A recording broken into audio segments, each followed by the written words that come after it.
warahmatullahi wabarakatuh. Isinin jedha boqqolloon keenya gaa'eetii na fakkaata. Akkuma boqqolloo biyyaatti akkana jira.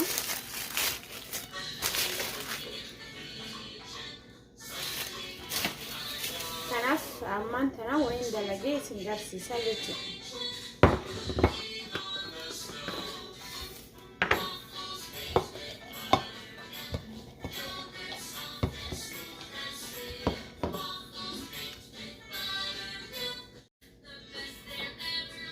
እና ከስቺ ዳኬ ዋንጎዱ ስንጋስሳቸው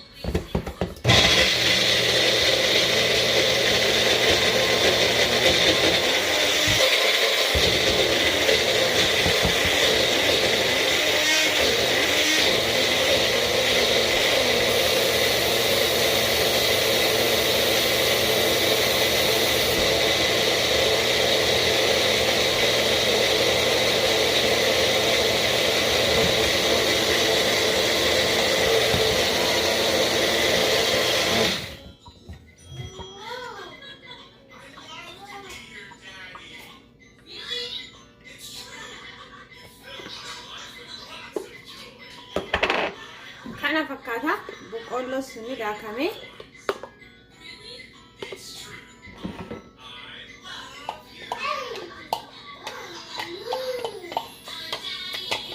inqallate laakiin bishaan xiqqoo waan itti godheefi amma kanatti bishaan godhu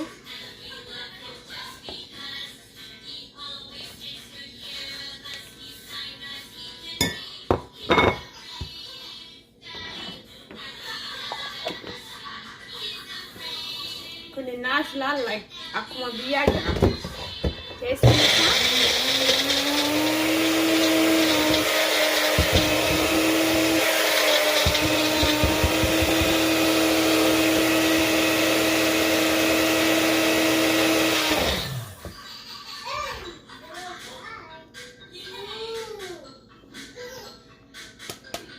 kun gogaadha asirraa kanaa walitti jisa bitus bishaan itti daawwan feene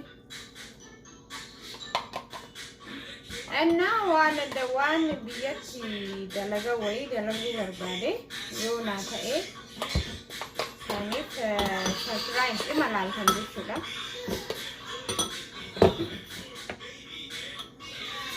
achi booda qorsoo goonee buna goonee akka guyyaan Friday so osoo dalagaan deemne fataa jenna. Osoo dalagaan deemne xiqqoo fataa jennu deemna.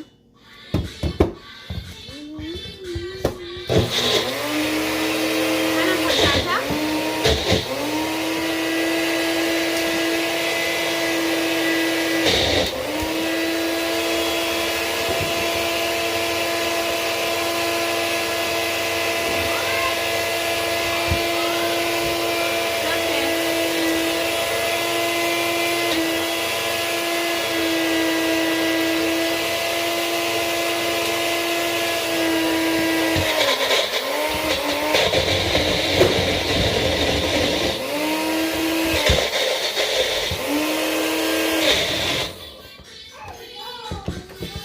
Kana fakkaata baala qopheesse dhumarratti walitti deebinaa jechuudha.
fakkaata boqqolloo eegadaa ke booda akkana jira jechuudha.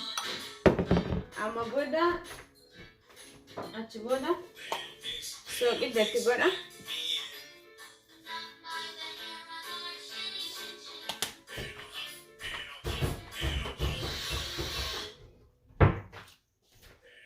White pepper,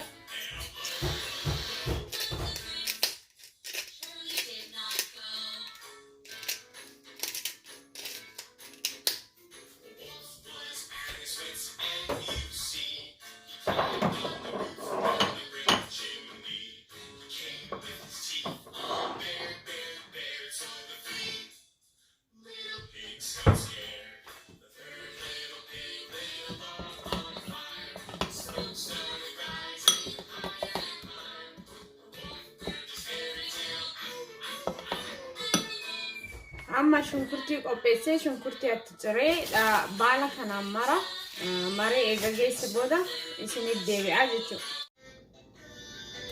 Hello, assalamu alaikum. Walid deebine nu akkana fakkaata. Keessi isaa baala boqqolloo kanaan maree laakiin akka biyyaa sanitti namaan tolu kanaaf amma steam godhaa jechuudha. Steam godhuuf deema. Amma steam godhee bishaan as keessa jira. Yoo bishaan danfe as keessa kaa'ee waliin danfisee dhumarratti isin agarsiisaa jechuudha waan inni ta'u. Kanaaf bishaan hin seenu as keessatti steam gootan akkas. Kana fakkaata videoon keenya kanarraa. Like, share goda, subscribe goda, galatuma isin jedha warri subscribe gootanis booda waliin deebina dhumarratti jechuudha. Boqqolloon kana fakkaata gaaroo isaallee isin argisiise. So amma kana fakkaata timaatimii waan hundaa baay'ee namatti tola akkuma biyyaa sanitti. Kanaafuu boqqollollee kanallee irraa hafe qorsoo akaa'ee isin argisiisa jechuudha. Maaliif yeroo baay'ee keessi akka biyyaa san akka ta'u barbaanna jechuudha. Yoo feetanii akkas ta'a. Kanaaf amma kanallee qorsoo irraa kaa'ee akkasitti walumaan laallaa. Dhugattu like akkuma biyyaa san jira boqqolloon isaa yoo argitan teestii isaa hin mi'aayu. Like natural baka one do akkuma biyyaa sanii waan kami awsan xiqqoo baranneef kun xiqqoo namatti ulfaata garuu like akkuma ani barbaadu san ta'a jechuudha. Kanaaf kana fakkaata samarri bara kanaa bareedu akkanatti gisee argitan firii isaa guurdina እና ከሚያውሳን ካሲ ጊዜ ብታዩ አገርተን ቲኪ ከጀዴ like laafa akka malee kun ilaalin jajjabaata baay'ee jajjabaata. Kanaaf amma kana irraa yaasee qorsollee akaadhee isin argisiisaa buna wajjin jedhee Arshodo saati qabaadhe cas godhee buna isin argisiisellee bareeda ture Friday waan ta'eef ammaaf garuu maashinumaan dhaabana fakkaate because sa'a dheeraa hin qabu. Kanafi boqqolloo kana isin argisiisumaaf dhufee har'a inshallah yeroo biroo walitti deebina. Akkasumas subscribe, like, share godhuu hin dagatina YouTube kiyyaa. Kanaaf akkasi kiyyallee miti kama baby kiyyaa irratti gaddi dhiisaanii jechuun waan special akkasillee miti yoo sammuun kenna lakkis subscribe gonaaf jettan subscribe godha, like share godha. Yoo hin feenellee umaa rakkoo hin qabu rakkoo hin qabu. Kanaaf galatoomaa isiniin jedha warri gootan baay'ee isin galateeffadha jaalala isin namaa qabdani. Kanaaf walitti deebina isinitti hin dheeressu akaa'ee kana walitti deebina jechuudha. Assalamu alaikum wa rahmatullahi wa barakatuh. Kun dhumee jira boqqolloon keenya akkanatti nama gubaa as keessatti jechuudha affeelame akka stick rice-tti as keessa jira jechuudha. Kanaaf kana fakkaata yoo jaalattan like subscribe share godha osoo gizeen qorbu mana jiraadhe isin argisiisan nu laaf jabaadha bilchaatee jira laakiin amma dalagaa deemuuf waan ta'eef sa'aa hin qabu haga inni qorrutti eegudha kanaaf galatoomaa isin jedha waan laaltaniif kana fakkaataa jechuudha akkasitti waan biyyaa steam godhanii fayyadamanii haga inni qorru akkasitti jira galatoomaa isin jedha